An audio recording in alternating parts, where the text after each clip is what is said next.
Greetings everyone, today we're going to be diving into the world of the new Antioch, a faction from the Trench Crusade. I'll be sharing some insights into my design philosophy and how I approach painting armies with a strong narrative focus.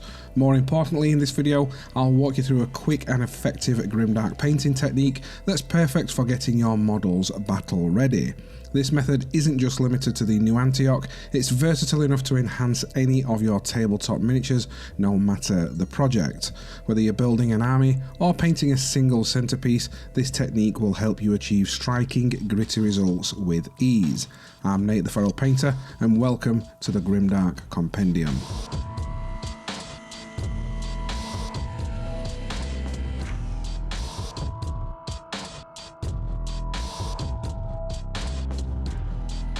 With the release of the Trench Crusade, the Grimdark Compendium are excited to announce a dedicated course for each of the 6 factions featured in the game. To kick things off, I'll be starting this with an in-depth guide to the formidable New Antioch faction. New Antioch is a disciplined and zealous faction embodying a blend of medieval Crusader traditions and gritty industrial era warfare.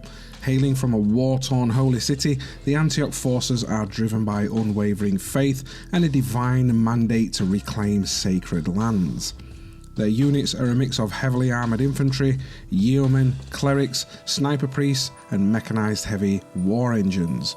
With a focus on resilience and coordinated strikes, the new Antioch army excels in trench warfare, inspiring allies while striking fear into the hearts of the enemies with their passionate devotion and grim resolve.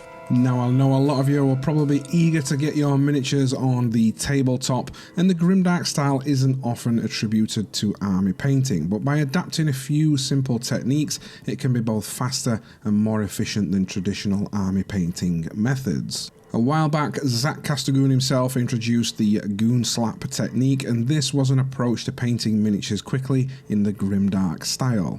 Today, I'll be expanding on that method, showcasing how it can be adapted for army painting in the Grimdark style, while incorporating some new refinements, and as always, this technique can be applied to any of your miniature projects. Traditionally, the slap chop or goon slap technique involves dry brushing greys and whites over a black primer to create some pre-shading. Then this is painted over using speed or contrast paints. This time, however, we'll speed things up a little bit by cutting out some of those steps.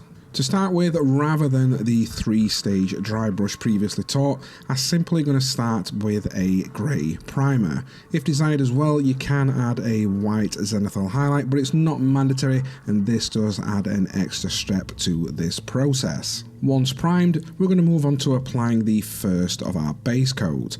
The key here is to choose a primary colour that defines your army. For example, Space Marines, this would typically be the colour of their armour, while for creatures, this may be their skin.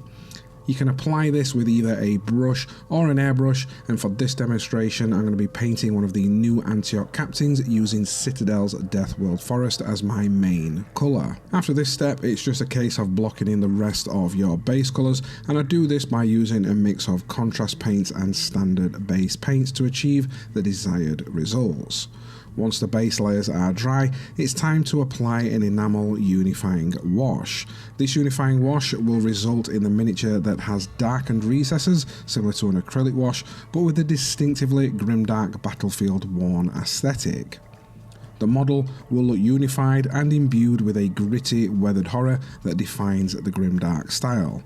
This unified wash enhances the shadows while adding a gritty, weathered aesthetic that perfectly captures the essence of the Grimdark style. And to add these washes, I always recommend thinning the wash in a 1-to-1 mix with mineral spirits.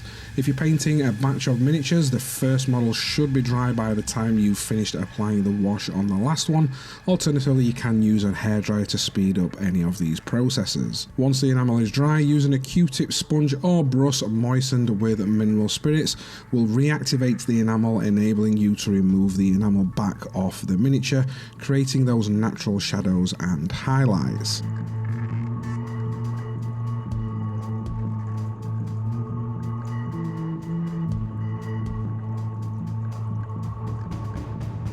Similar to this fast application just taught, there's also another way I like to paint miniatures in a quick and easy style, especially if these miniatures are adorned in robes or capes. I thin my base colours a little with water and stipple them across the desired areas. This method and technique will produce a worn textured effect on cloth, giving it a tattered and weathered appearance. The key here is to be purposely messy and avoid being neat, instead building layers of colour through stippling and gradually working up those highlights. I don't wait for each layer to dry, and I allow the paints to blend organically. Again, once you've completed this step, we come in with the unifying wash of Goon's Grime to complete this miniature.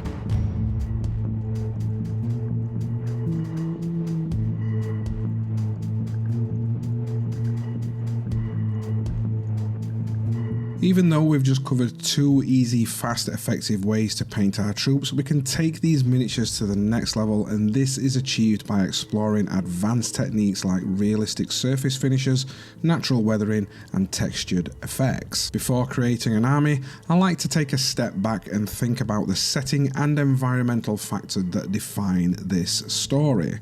This consideration directly influences my painting choices, helping me decide on the textures, finishes, and products I'll use to bring these miniatures to life. For the new Antioch faction, I drew inspiration from the grim realities of daily life in the trenches, shaping every aspect of their appearance to reflect the grueling experience of the trench warfare. Life in the trenches is a brutal combination of unrelenting danger, physical discomfort, and psychological strain.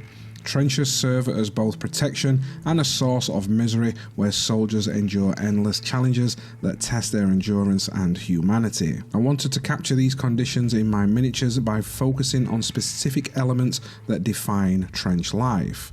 Most trenches are covered in damp, mud-choked battlefields, leaving soldiers wading through filth for days on end. This provides a unique opportunity to explore various grime effects and surface finishes in miniature painting. From dried dust and caked on dirt to damp clothing and spattered mud, I use a variety of techniques to replicate these textures authentically. Oils and enamels are ideal for crafting realistic matte grime effects, simulating the dried layer of filth that's accumulated over time. By applying varnishes, both satin or gloss, we can mimic the sheen of damp or rain-soaked fabric, and in episode 3 I show you how to take this even further with a special product that replicates the wet look of rain-soaked clothing.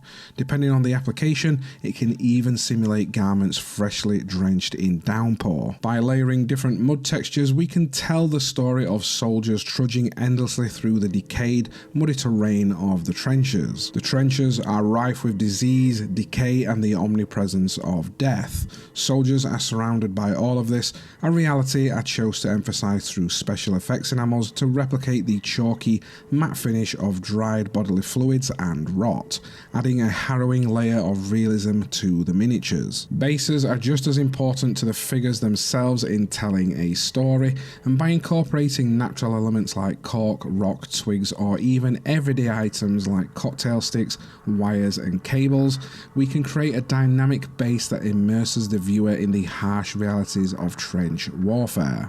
These small details enhance a narrative and ground the miniature in their brutal environment. Trench warfare is one of the most grueling experiences imaginable, combining the relentless threat of death with the psychological toll of disease, filth, and exhaustion.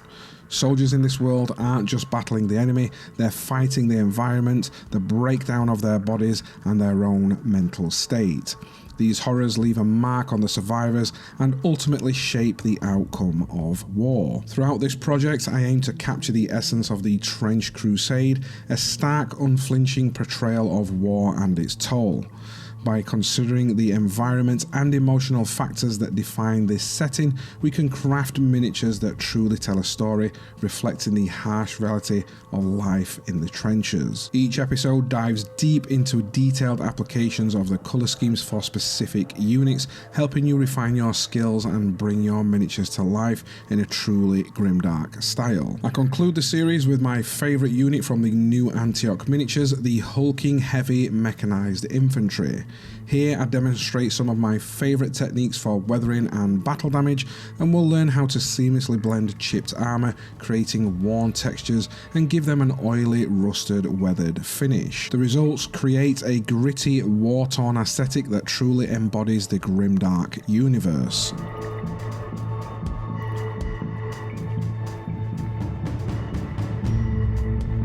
If another faction from the Trench Crusade piques your interest, you can pre-order these courses now over at the Grimdark Compendium, and don't miss out on our current discounted sales, as once purchased these courses are yours to keep forever. You can also pair these courses with our Villainy starter sets, and I'd like to thank you for joining me today, and I hope you found these techniques and tips in this video both inspiring and practical, and I can't wait for you to see what's coming up next for the Trench Crusade. I've been Nate the Feral Painter, and until next time, I will catch you in the next video.